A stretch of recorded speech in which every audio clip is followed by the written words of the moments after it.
don't know who they are, we don't know what they want. Aliens invading the Earth and the Earth's last stand. What we do know is that they're taking people.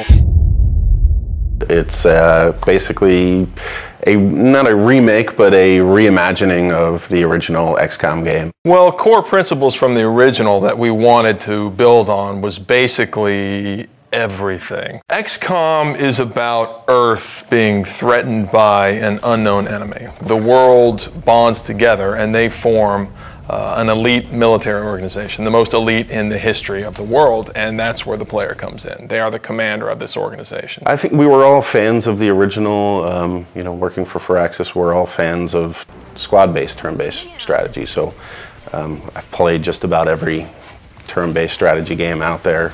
I think we all had a lot of ideas and things that we wanted to do and things we liked about all of the games that we played in the past.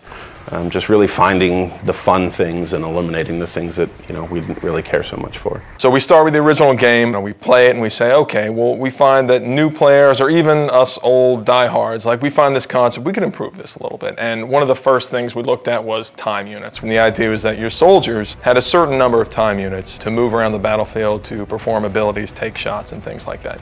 And actually it worked great in the sense that you had this resource that you were hoarding and that you had to be careful, because when you spent too many, you could find yourself exposed and in dangerous situations. So there's this great risk-reward mechanic.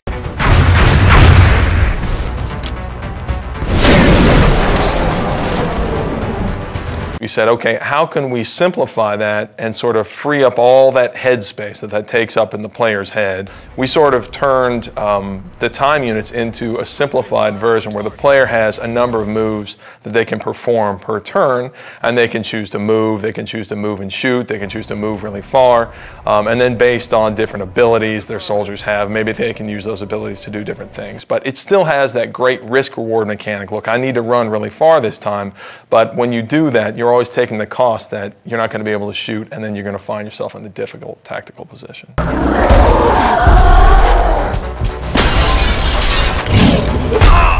The other big thing I think that we did was we added cover to the game. Now tactically you have a lot more important decisions to make based off of being in low cover and high cover, flanking aliens. So in some ways we feel like we made the game more tactical. One of the advantages I think we have as a turn-based game is that we can move the camera around wherever we want.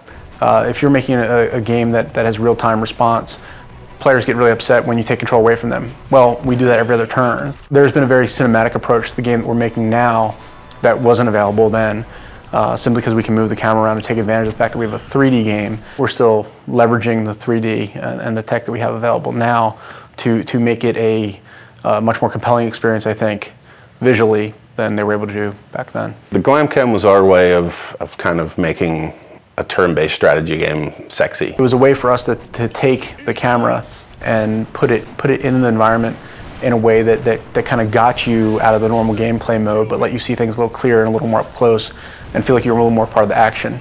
The idea is that when your soldier goes to take a cool shot, then the camera can drop in, and we've got these great dramatic scenes where, you know, your sniper's lining up this super long shot and you'll see it fall right down the barrel.